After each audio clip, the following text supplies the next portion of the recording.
Actually, let's make it brief. My MC is on my neck. Okay. Yes. I'll just be brief. One thing that we need to know, like if you look at the statistics globally, or you look them, let's say the Kenyan perspective, a third of the total food produced goes to waste. Why?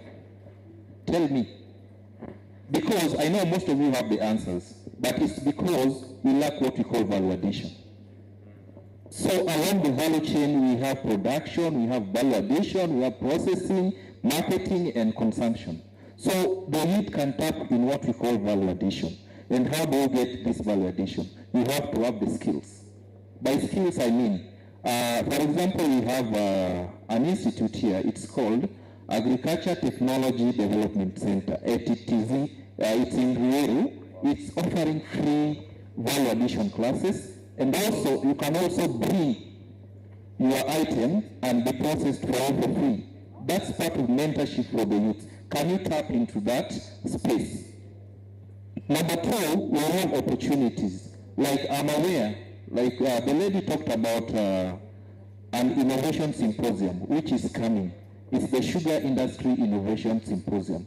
Sugar Innovation Symposium, it taps the youth, your innovativeness in technology. How can you help the sugar industry in precision agriculture, in modern farming, in fertilizer application? How can you do that? So simply you have to apply. I think the application is open. You go to sugarinnovation.go.ke. So that is an opportunity also for the youth. And also we have what we call the skill development. I think most of the panelists here have talked about the skills. If you go to the job market now, what skills are you having? You are a graduate. What skill are you having? Apart from the certificate and the theory work that you have. You have to develop some skills. We have what we call financial literacy. We have business development. Those are skills that can help you maneuver even if you look for the employment. And let me make this clear. Youth, it's not about employment. We have so many opportunities. You can be an employer of someone. You can be an innovator of some idea. Why can't we tap into those spaces and have our maximum output from them? Yeah, thank you. Well, thank you so much for that, Caleb. Now over to you, Joanne. Across both these sectors, agribusiness, care, tech, and all the other sectors represented here, the report revealed that there are deep gender inequalities. Anthony has already alluded to some of them. Women face restricted access to land, credit, decision making, and there's also time poverty from unpaid care work and the unpaid burdens. So what are the most urgent gender transformative interventions that we need to prioritize so that young women can access and thrive in entry-level jobs in these sectors and also all other sectors which are there? Thank you for the question, and I know Anthony has really done a good job on tackling the issues of division of labor. So when we talk about gender transformative, what are we saying? I know that most of the time we look at 70% women and 30% men and bring each 5% of those persons with disability. But gender transformative approaches, we are talking about dealing with the root causes. I know we are asking ourselves, why is it that men, when it is within the household, they are not performing, but when it comes to cooking in the hotels, they're there? Yeah. It is all about socialization. Because your child, when you buy toys for a girl, what do you buy? When you buy toys for a boy, what do you buy? So we are part of this problem, and you have to be part of the solution. So that is why, like Anthony has said, we have to be able to go to the root cause and start changing what has been there, so that at least we are able to have the youths participate properly in these job opportunities. Okay, when we start, for instance, we look at these through a socio-ecological framework that is at levels, starting from an individual. At this level, we want to say that for me to change an individual here, a youth, there are many things that come into play, not just the youth, but people around the youth, you know, the organizations, the government come into play. So what can we do with the youth? We already talked about upskilling and change of attitude. That has to be done. But when we are talking about skills, the other thing that we left out is to ensure that we have negotiation skills. That is what Anthony was talking about there. We have the gender pay gap. Our girls, you know, the young women, when we are going to look for jobs, are we able to negotiate, you know, or what will be given to you, that is what you get. So while Edith, I think when we are training people in those institutions, please look at the curriculum and ensure that issues around safeguarding, issues around the negotiation skills, you know, on top of those transferable skills, all those need to come into play. And the other thing is access to resources and control of resources. It's a key thing, because not everyone will go to the house and take care of a baby. Not everybody will go and farm, because most women are the producers actually of food, 70%. But when it comes to the next level of value addition, you find men, right? Why? Because they are controlling that farm produce. You bring groundnuts and you know, value add. Karanga njugu, alafu ya ataenda auza, ama utaenda auza, alafu achukue pesa. You know, so access to resources, because for you to do value addition, again, you need transport to go to Thika, right? So you need to also deal with those norms that limit the women or persons with disabilities or young men when it comes to agriculture.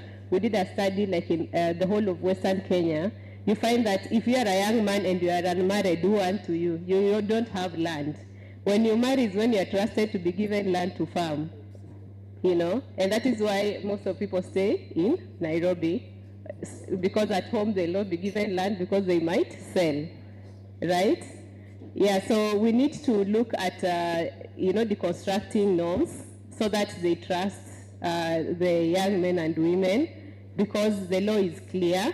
You also have a stake on that land, right?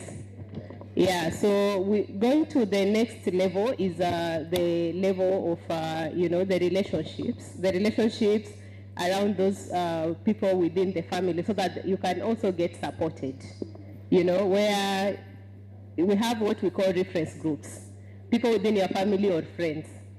When you start working in care work, so utachekelewa na rafiki yako.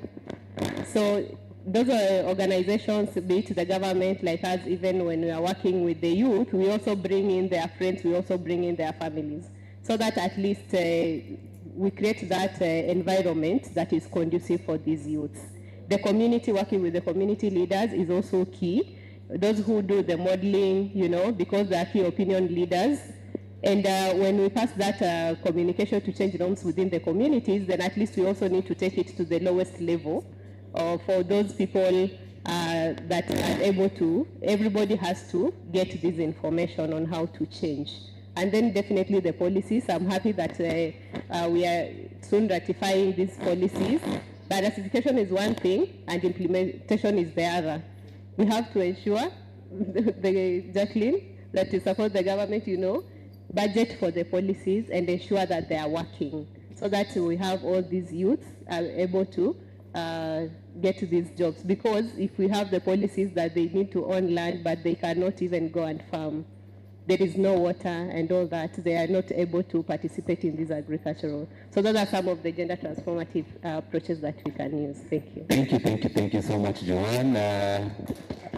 My apologies to my MC. I know we are now eating into the next session, but as we close, just 30 seconds maybe each as we close.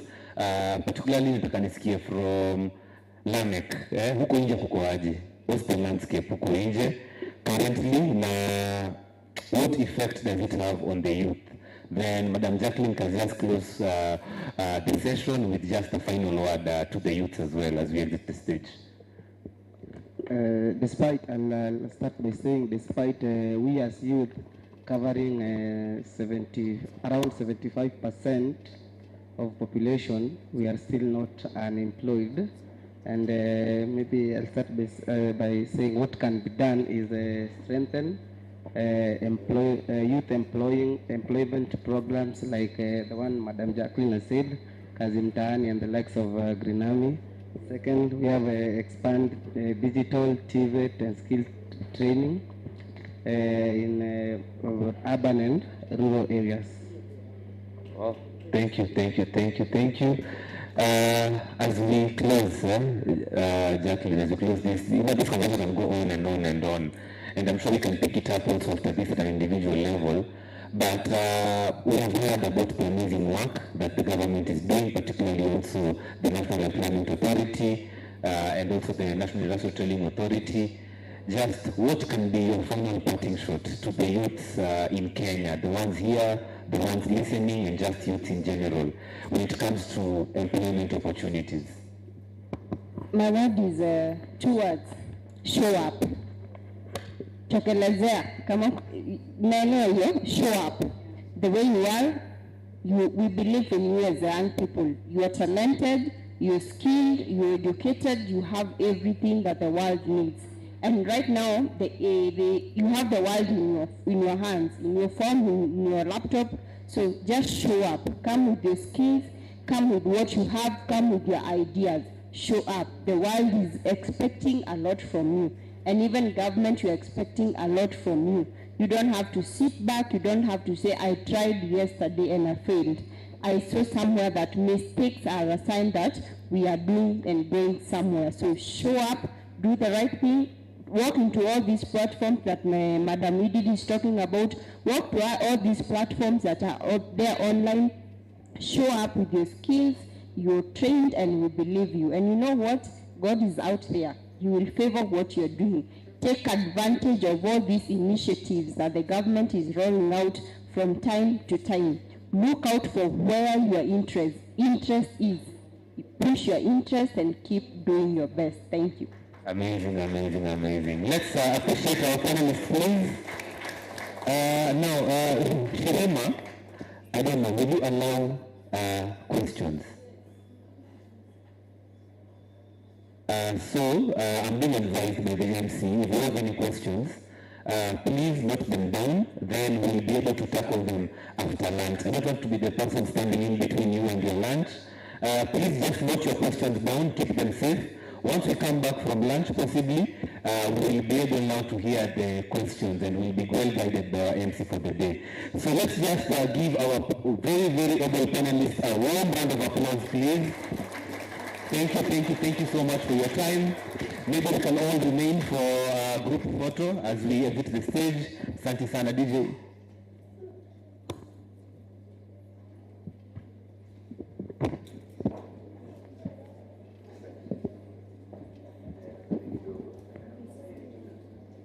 So, do we have a photographer in the room? Cameraman.